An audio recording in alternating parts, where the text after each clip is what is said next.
What's happening, guys? Safetyliner C2 here. We've got bus stuff for sale. I got 3 I want to show off. Don't forget that if you have something you want to submit for lots, bus stuff for sale, the picture submission form, or any one of my videos in general, you can throw it in the video request found in the description of any one of my videos. Alright, so the first bus we're taking a look at is a 2014 ICCE that was submitted by Driving Bus 177. The description says it's a 2014 CE that has just under 76,000 miles on the Max Force DT. It's got some small surface rust, and it just came out of service and runs good. So here's a look at the bus. I mean, obviously just looking at it, we can tell that this is definitely 100% a New York bus. I love the addition of the air horn on there, and I'm glad that we have a white roof with black around the warning lights, and that this is not just a blackout New York bus. Also pretty stereotypical of New York is the lit up glass school bus sign. And you can also see that there are dual stop signs, a side emergency door,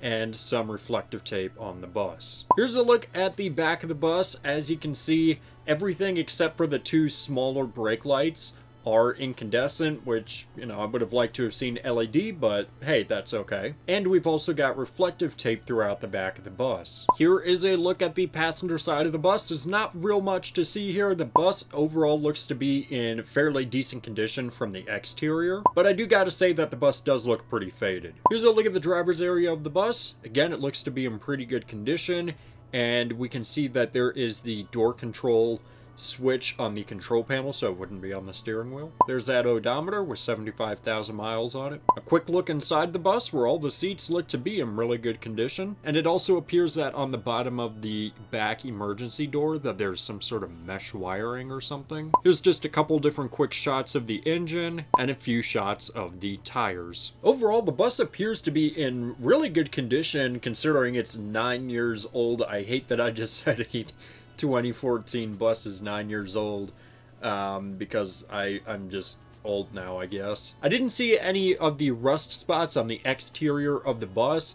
I would assume that the majority of it would be on the underside, so I'm interested to see that. 10,000 bucks is a little too high in my opinion, even though the bus appears to be in really good condition.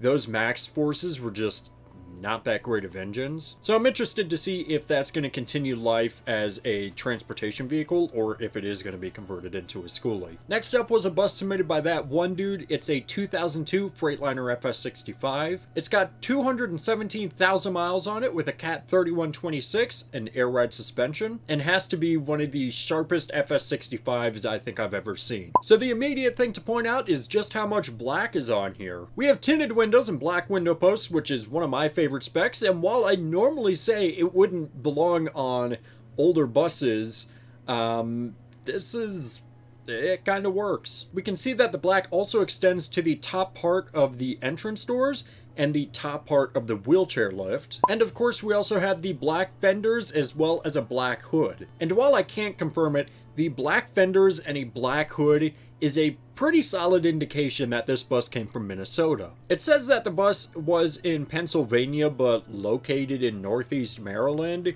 but the specs of it are just not that. It's very clearly a Minnesota bus to me, so why it's all the way over there, I have no idea, because you know, those specs don't really make sense for Pennsylvania or Maryland. What do I know? Let's get back to looking at the bus, where we can see that there is also AC on this bus. Of course there is. And just like Clark County, we have the black that extends around the entirety of the bus, including the back. We can also see that the bus is fully incandescent, and it is only a single stop arm. I think a dual stop arm would have been nice on there. But hey, so far so good. Taking a look inside the bus, it's a pretty typical FS65 interior, nothing crazy. The seats appear to be in fairly decent condition. It looks like, you know, it's just normal wear and tear and they might need to be cleaned up or something. It also appears that the wheelchair lift was removed and maybe converted into another emergency exit. I don't know, it's kind of weird.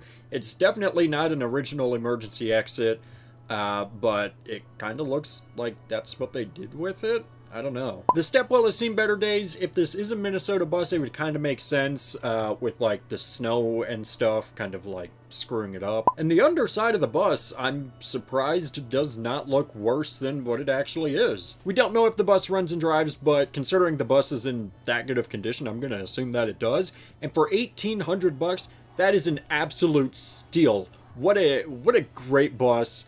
And whoever ended up getting that is real lucky. And the last one we're going to take a look at is in Palisade, Colorado. It's a 1987 Chevy school bus listed for $5,000. The description says, school bus for sale, purchased last year to convert to a skoolie. Runs and drives, seats have been removed, mileage exempt, $5,000 or best offer. So upon first look, we can see that this was never a school bus. There were no warning lights removed. You can see where the school bus sign would have been. It says fire crew transportation. And we can also see the same thing on the back. There is a number where the warning lights would have been.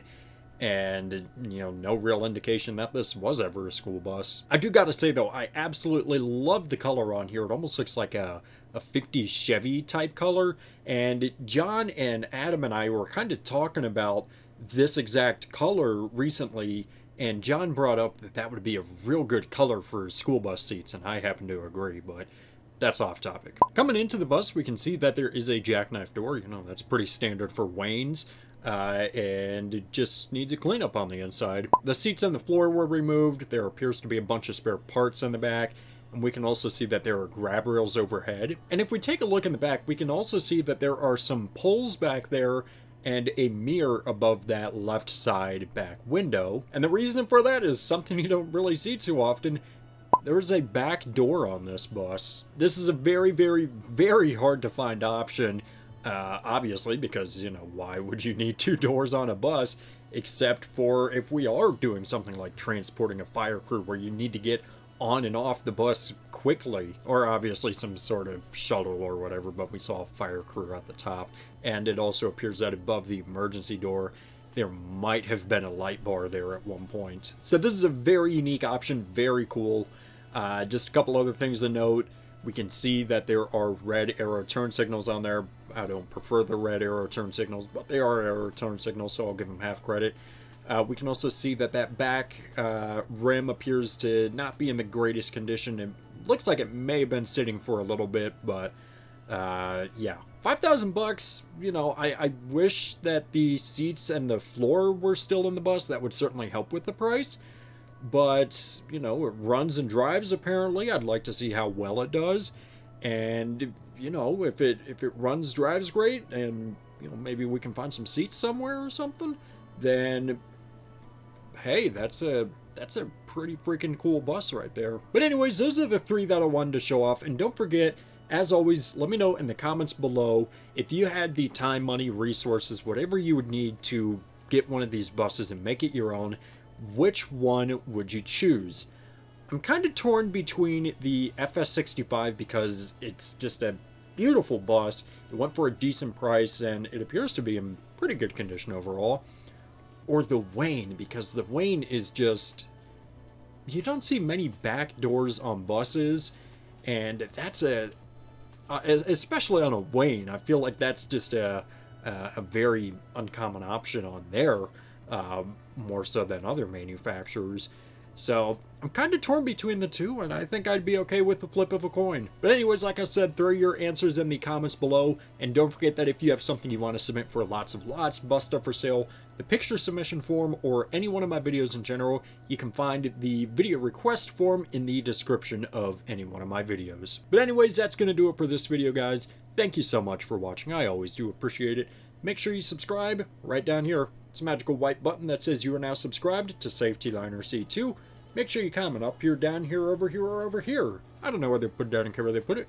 Make sure you also give this video a thumbs up, or that back door is just going to be locked and we're not going to be able to get out of that one. And make sure you also share this video with a friend. Show it to your mom, show it to your dad, show it to a guy on a random street. I don't care, don't let anything happen to you. So yeah guys, that's going to do it for this video, and thanks for watching.